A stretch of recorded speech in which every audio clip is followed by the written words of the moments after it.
anytime someone takes venture capital, they don't even, they're not looking for the onesie, twosie X on their investment. They're in the game of how is this thing going to become 10X from the time that they had invested. So, Yeah. for us, it was never even an option to kind of slow down or kind of Yeah. bring it back in. Yeah. As soon as we kind of said, hey, look, we're going big. And that was the other thing too, is like we all, I mean, we didn't become the category winner, but we always wanted to win the space. Yeah. We just wanted to kind of go big or go home. Sponsored by Spyglass Realty. If you're an agent listing in another city or state, we will take great care of your clients and pay a referral fee. If you're an agent in Austin that's thinking of making a move, let's talk.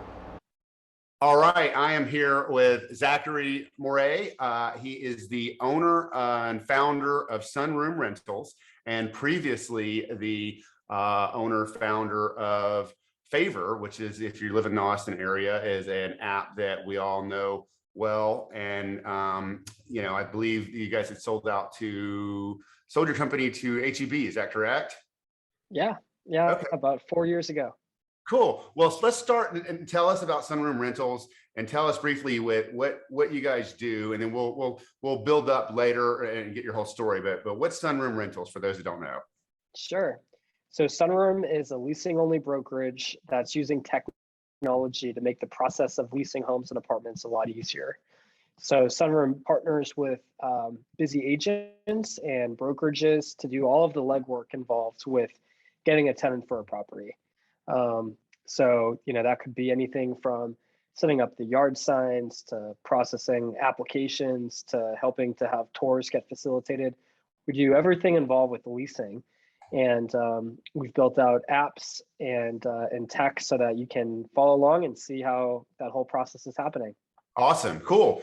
And we're going to get to that, but I want to start over with we met the other day when we had coffee. We were talking about, your trials and tribulations and how you started a Favor before this. So take me back to what the idea was and where you were when it happened and how you ended up in Austin.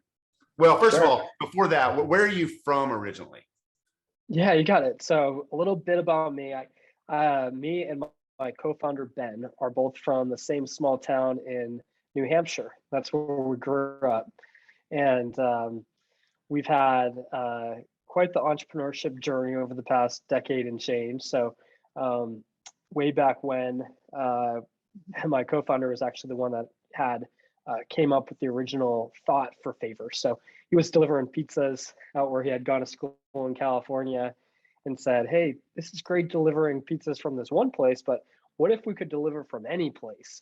That way, me as a delivery driver, I could have more efficient routes and make more money and kind of be my own boss.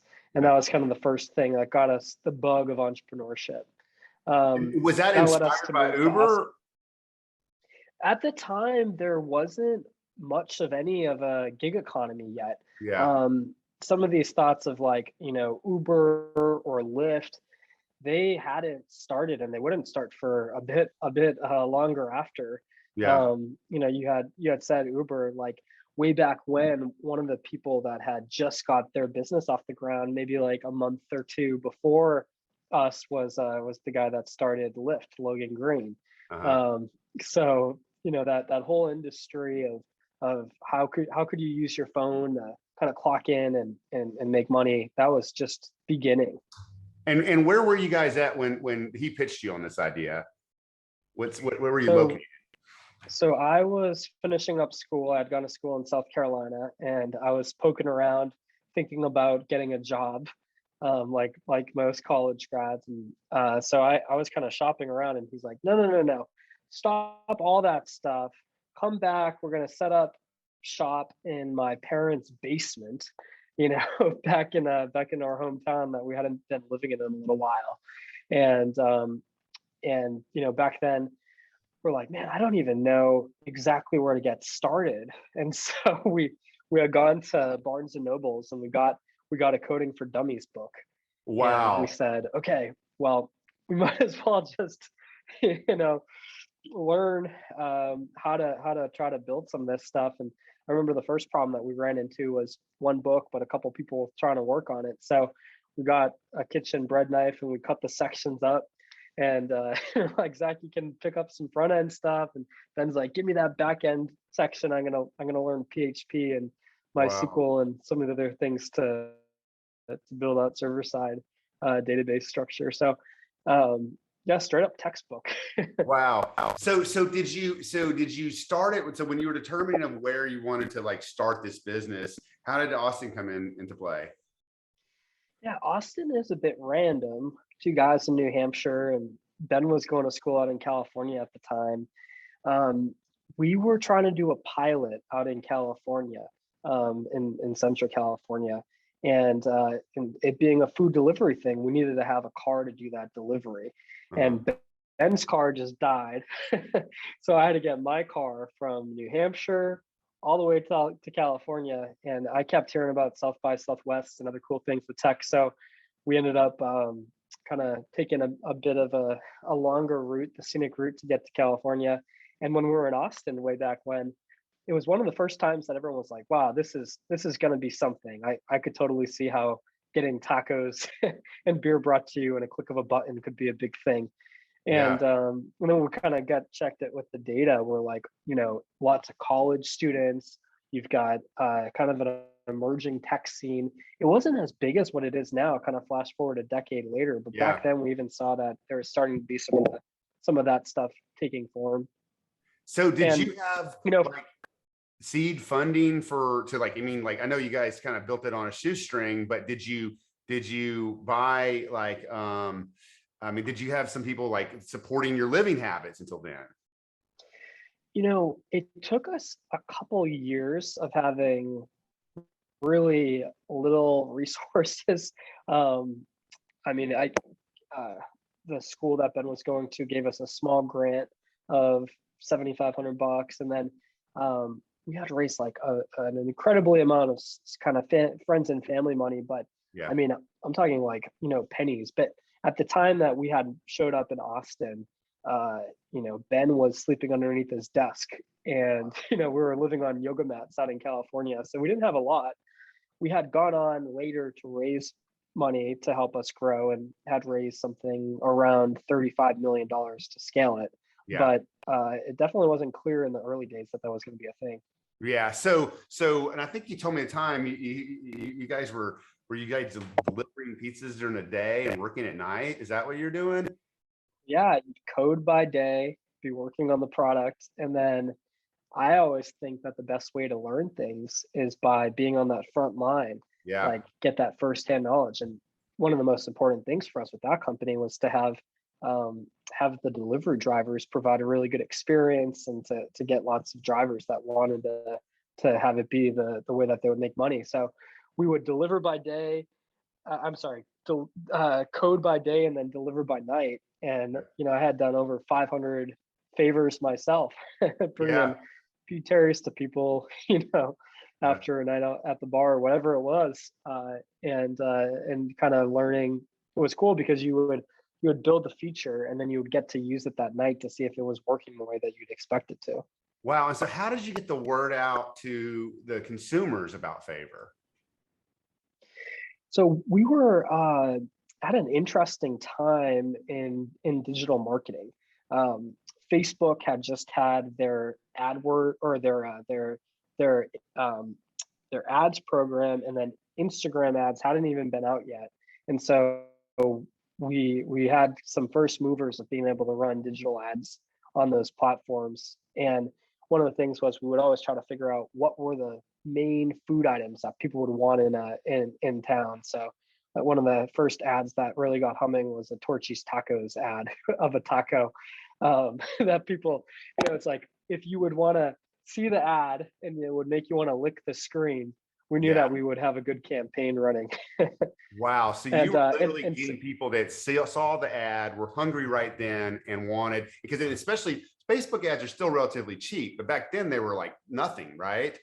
Yeah. I mean, since not a lot of other advertisers were using it yet as the distribution channel, there wasn't as much competition. So the cost per sign up for for the consumers was really low. Yeah. Plus at that time, not a lot of companies and brands were doing things with influencer marketing on Yeah. Instagram. And so we were able to tap into that audience as one of the kind of the early things too. So we would find influencers in any city and say, hey, we're doing this campaign with Chick-fil-A or something. Would you like to get some free food? And we'd send them some dinner, and then they would post about it and then tell their audience about a campaign that would have to give free food to people the next day. And Wow. they could be the one kind of bringing that news or story. Well, and so you scaled beyond, and forgive me, I intentionally did not dig into this because I wanted to be generally curious. I mean, when Favor came out, like, I think it was a long time before I realized that you were started in Austin, right? And that's kind of a testament to what you guys did. Is you always fake it till you make it, right? It's like you're the big company when you're on the one at night actually making deliveries, right? Right. And I've been in that right. situation before. So when you scaled out of Austin, how far did you go? Yeah, so there was a bit of a land grab going on inside of the on-demand delivery space. We thought that it would be important for us to win some big markets like Miami and DC and Atlanta and Nashville. And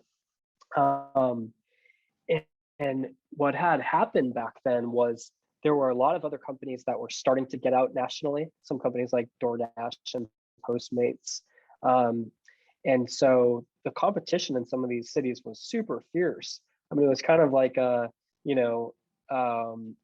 Jeff Bezos says, "Your margin is my profit." Yeah. It was like the same thing with these other competitors. Like it was almost like a contest of who's gonna like hold their breath the longest. Yeah. Some of these guys would go into the city and give out free delivery fees for the first month or two. And, as like a smaller company, it's hard to sustain that race to the bottom.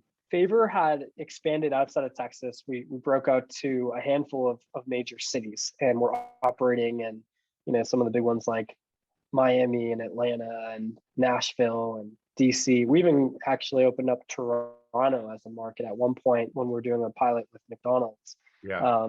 So we got out to a lot of places as part of like this land grab back then. But what we ended up finding was as a small company, our money would go a lot further in Texas.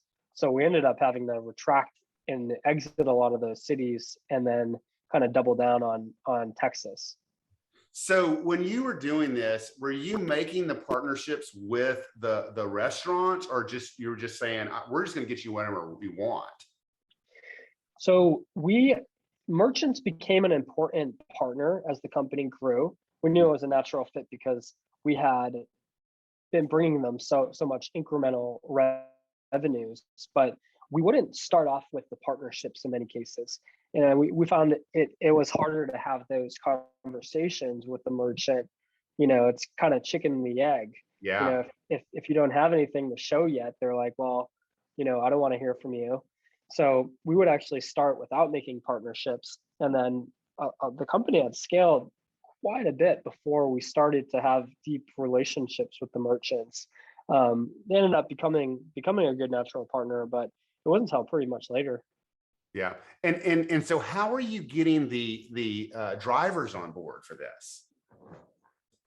So kind of similar to what we're doing for the consumer side, where we would have to run ads. Mm-hmm. Except the ads for this one would be all employment based. So we'd be doing ads on Facebook.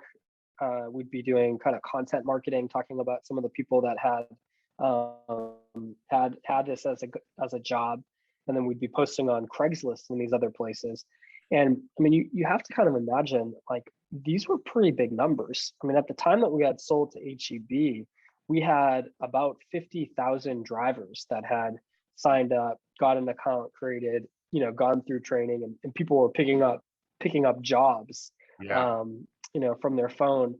And so, we had this whole kind of program that they would go through if they wanted to become a new driver on our platform.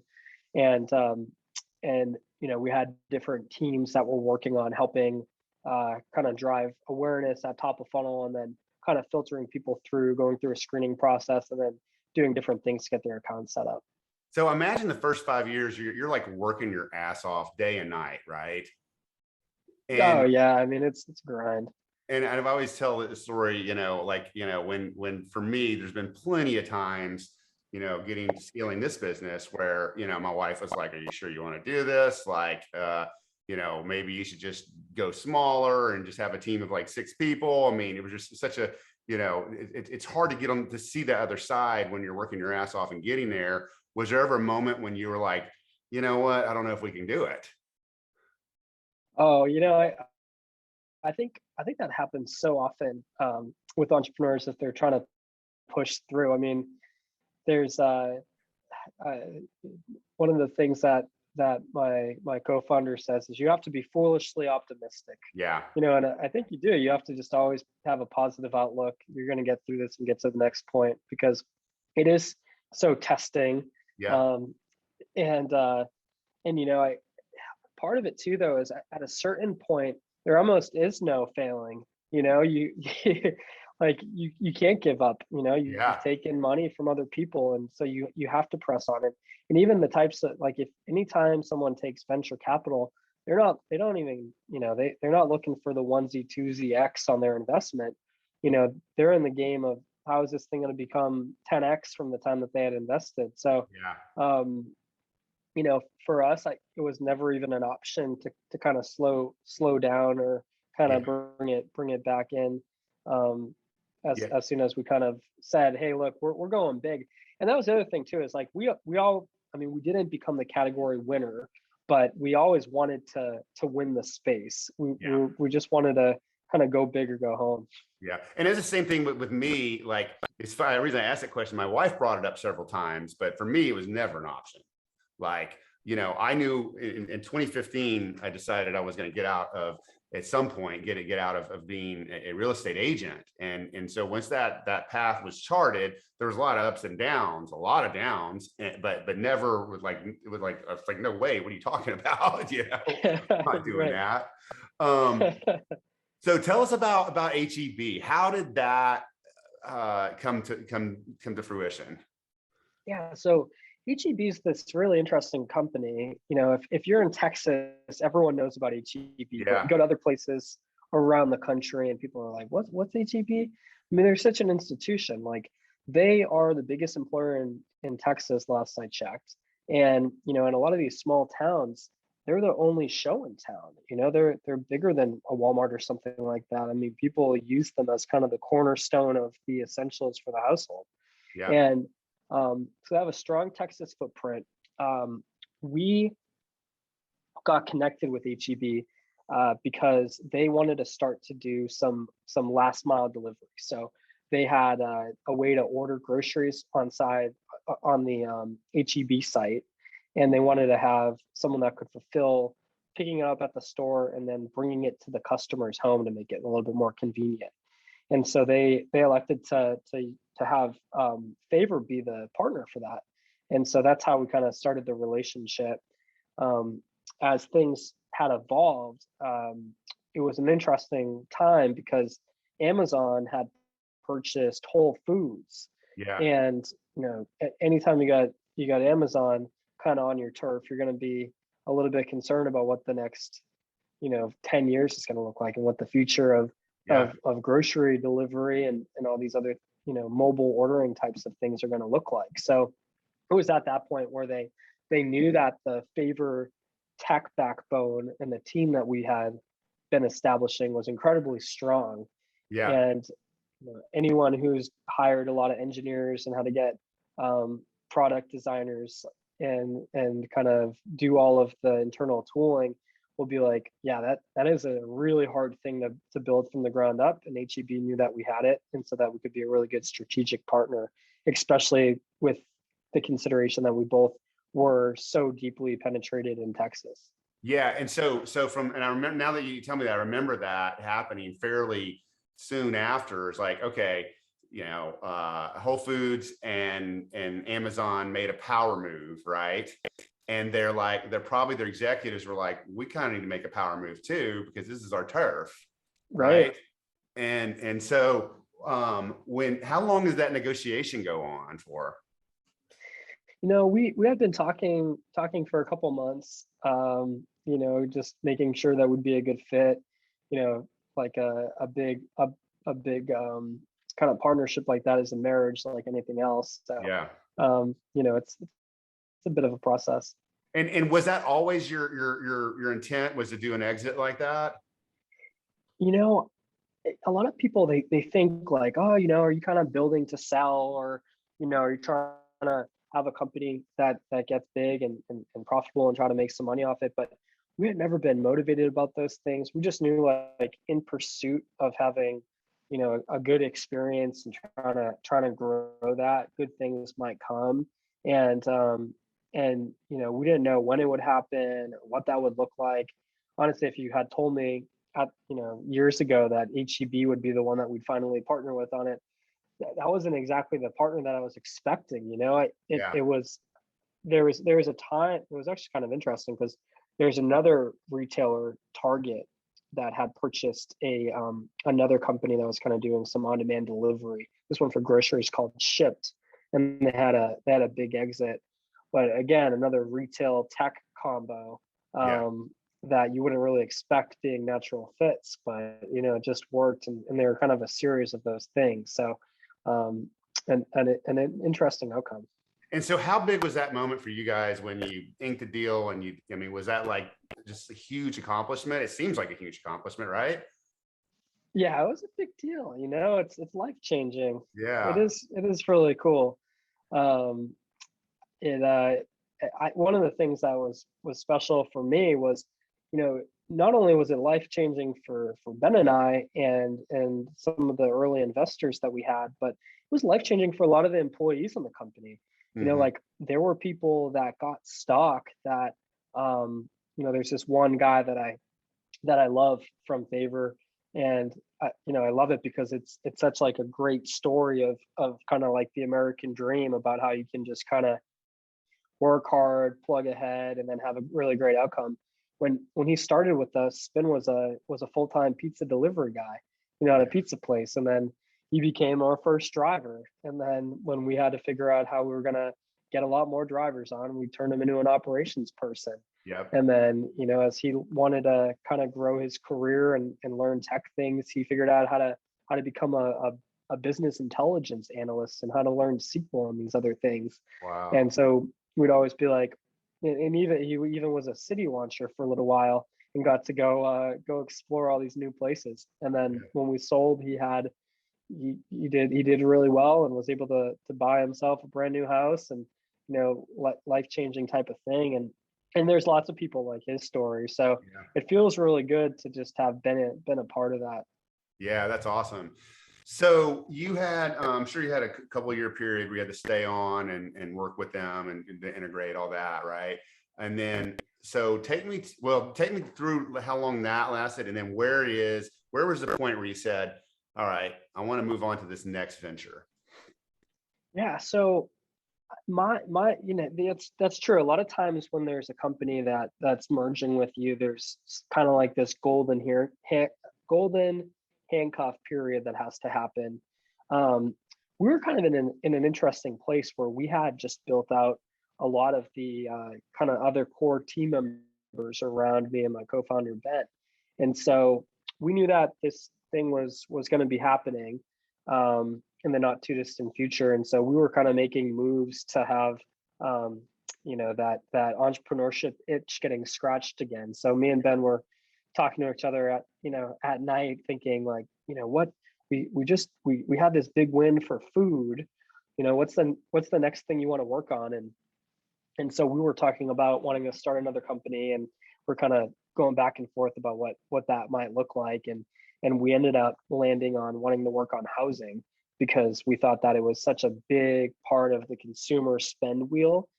People spend a third of their money on housing. It's actually, only a couple percent on food. And so we thought that, it could be a really big company if you could solve that kind of basic Maslow hierarchy of needs and have Yeah. it be something, you got like food, shelter, and sleep on that.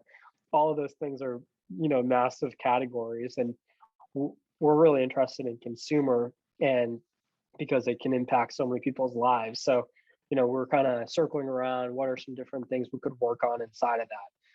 And that was all happening right at the time that we were selling the company. So we didn't skip a beat. We were like, we called up some of the people that had given us an investment in favor that had a good outcome and already had believed in us. And they said, I don't care what you guys are working on. We love you. Here you go. I'll be your first check. And, I'm sure it's going to be something interesting. Yeah. So how did you pick, leasing? Where did that come from? And tell us about your company now. I mean, we've talked a little bit, but for the people that don't know, Sunroom Rentals is, and what I found this really interesting because, the night before I met with you, one of my agents, they didn't really know. They thought that you guys own the property. And, you guys are still, what I loved about our meeting is that you're still in your lane in that you're a tech platform. Now you're a brokerage because you have to be, right? But you're still, but your idea, and I don't want to take all your thunder here, but is to make a user interface for both homeowners and real estate agents to take the heavy lifting off, right? Yeah. I mean, that's exactly it, right? Like we're taking what we learned about tech. And a big part of that for Favor was how could you add a lot more transparency into this process and thus make a better experience, right? When you kind of think about the food delivery thing, where's my driver at? When are they going to be at my house? What's the contact info for that driver? Knowing that info takes this huge burden of stress off your shoulders because you know it's going to happen. The same's true with leasing. Leasing is this really long process. There's lots of offline things that are happening. And we wanted to add transparency in that process. So, you had mentioned this, like, who's this for? What does it actually do? So Sunroom has talked to lots of agents and we just talked to them about what are some of the pain points that they have. And what kept coming up was like, leasing takes up a lot of my time, but I'm only gonna get a small amount of money when you kind of look at a commission check as opposed to selling a house. And they're like, it's almost the same amount of work, but it's like a tenth of the pay for it. And they kept saying like, I do the leasing because I care a lot about my client relations and I want to look really good with that client and just totally kick butt for them. But, it's just so much work. So we said, well, how can we kind of chip away at that work, but still give all the credit to the agent? Yeah. And so that's what we're doing, like agents are so busy. They're out doing showings, they're doing paperwork, they're out on their phone, they're on the go. And what we did because of that was we built an app that they can log in, have their own account, and they can kind of log right in and give us an address and say, hey, Sunroom, get to work on this thing. And then notify me, when there's an application for me to review and approve. And that's what they can do. And they get notifications for every step in that process.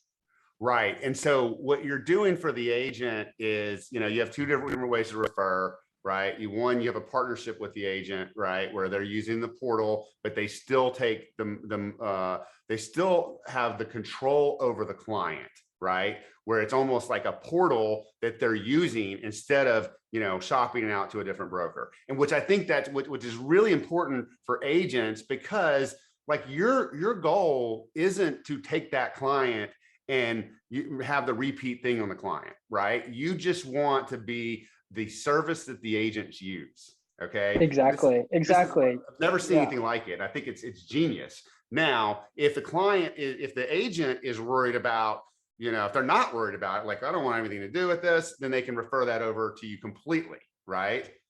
Yeah. And, I think that was like the thing is we wanted to make sure we know that client relation is so important, and every agent has different types of relations with their clients. Yeah. And so some people are very protective about that. And so we wanted to enable them to have all the info filter through them and completely be the face of it and not interfere with that.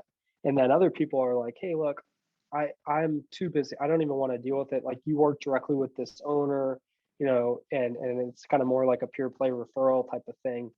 we built out flows for both of them so that we could accommodate both use cases. Yeah. And then all the stuff too, I should mention, it's all branded to that agent. It's their logo. Yeah. It's kind of like their tech platform. So, we're trying to build up that client relation. Like the fact that the agent can share that portal link Yeah. with their property owner, and now the property owner doesn't have to be calling you Yeah. every weekend. Hey, did you have any showings? What are the renters thinking about it? Is it priced right? Yeah. You can just share a link with them, and then they can get real-time info on this stuff. And it's And they white can label follow for along. the agent. It's all white labeled. Yeah. Exactly. So it's not about us. It's about the agent. And what I think is really important here is that, even though, like, if I'm an agent and I'm not wanting to get involved with, I don't want to do all the legwork with the leasing, right? But my client is still going to want to talk to me about the lease, right? Yep. So Yeah. you're able to do that. And one thing that I don't think we touched on is that with your service, you actually pay for a professional photographer to go out there, right? Yeah, that's true. Yeah. I mean, for both those points. So Yeah. we'll take the photos, we'll do that legwork, all that offline stuff. It's all included in the service that we do. And then you're right, like the agent wants to be very knowledgeable about anything. So they're never blindsided, and they can talk eloquently with their client to give them the exact status on things. Yeah. If an applicant applies and they're talking through if they should accept them, they've got all the data about them. They'll know exactly what the credit score is and exactly what that eviction report says, or exactly what that reference for the landlord has or their employer. So they get all of the data, and then then they can just have very well informed conversations with the property owner when they're advising on what to do. Yeah. And I'll tell you another use case for this is, like, you have agents, like, I mean, first of all, I used to own a property management company. It was the worst job in the entire world. Hated it. I still have tenants, but, like, I'm just thinking from some, we have 75 agents, and some of our newer agents we get them certified to sell investment property. Right. But they're also, they may, when we don't want to lose control of the client, but they may not know all that much about the leasing process, the app, all that. Now they're going to come to us for that, but they don't want to lose face in the name of the potential or the client that they sold the investment property to. So you take that away from it. All they're doing is doing what they know how to do, is negotiate a lease, right? Yeah. And Right. They don't have to worry about oh my gosh, I've got a lease listing. I don't even want a lease listing, but I have one and I don't know what I'm doing, in the sense of, like, credit checks and all that. Your system creates a workflow for that, so they look good. They take the technology to get all the investor, notified of everything they need to know, and then the agent can do their job seamlessly and not have to lose face by not knowing the ins and outs of listing a property for lease. There's so many T's and I's to be, dotted and crossed, and there's a lot of regulatory risk when it comes to processing applications, because there's so many best practices that have to go into play for kind of every step in that whole process. And so, as a broker, you're, one of the roles is trying to de-risk that your agents are going to be doing a good job and are going to be compliant, and we'll make sure that that's happening. We'll make it a really seamless flow from that compliance perspective. Make sure the right forms are happening, make sure that the right application processing procedures are happening, and so it's good for new agents that want to learn that process and see the whole thing through. And then it's also really good for the agents that, maybe they have a ton of product process, they know it like the back of their hand, but they've just graduated from leasing, and they're just so busy with sales. And so they're almost the more intuitive fit for it. But I think it's a good point that the newer agents are also to benefit. Yeah. And so, like, when it comes to where you guys are at now, are you just in Austin, or have you expanded to San Antonio, Houston, or any of those markets?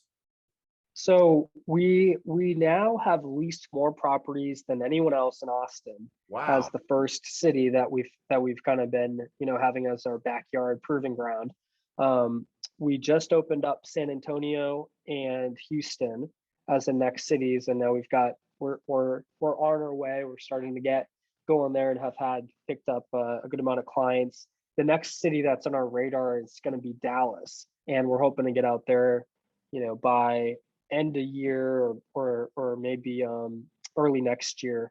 And we think that could be another great city with a lot of potential. So we'll want to prove out Texas as kind of the next year plan, and then we might start to plant a seed in another state that's not Texas, to kind of like an Atlanta or Chicago or something like that, so that we can start to work on the next place. That's awesome, man. I mean, it's such a great story from beginning to end. And I've had, this last, I call it the season of this podcast, we've had a lot more tech people on, Dan at Fall It Boss and Wailopo and Real Estate Webmasters. So when you happened to message me about coffee, I thought, man, this is what a great story this could be. I was secretly interviewing you to be on this podcast because I just thought it'd be great, especially with the people we've had this last couple months. So I mean, it's great what you're doing too.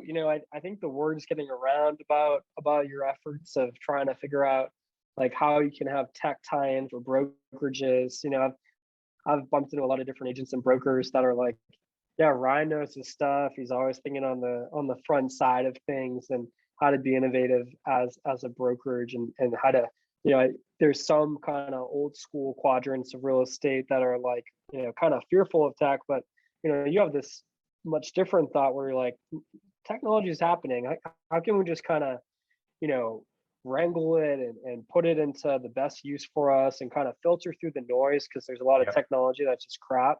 How can you figure out how to create this curated list of the things that are going to be most helpful to running your business and working as an agent, and also, just having these conversations too. It's so fun just to be able to meet other people that are innovating in the space in different ways. So I'm so thankful for the opportunity to have met you last week. That was fun, getting coffee and hanging out, and also being able to tell my story a little bit here too. Yeah, we might have to switch to a happy hour next time, but no, it's great. And I have so many conversations. My agents don't even realize this, but like, for every we've adopted, like, we try not to adopt too much technology, but for every 3 pieces of technology we adopt, I mean, we look at like 15, because there is a lot of noise there.